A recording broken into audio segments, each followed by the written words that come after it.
Αρκετοί με ρωτάτε τι χρειάζεται για να ξεκινήσει κάποιος σε ένα πρόγραμμα διατροφής.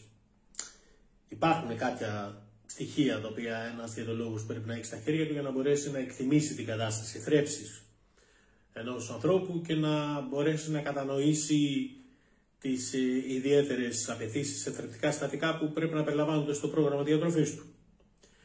Το βασικότερο όμως συστατικό της προσπάθειάς σας είναι η θέληση να ξεκινήσετε.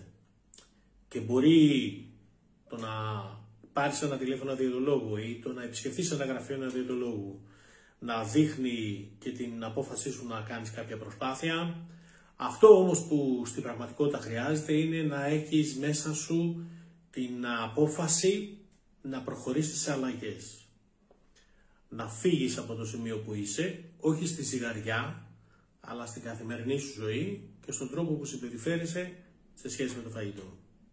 Δεν είναι δύσκολο, δεν είναι πρόβλημα, αλλά σίγουρα χρειάζεται ένα κλικ παραπάνω.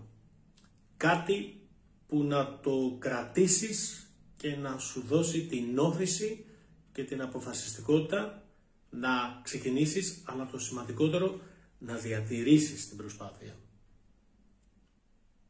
Προσέξτε και ανάγετε.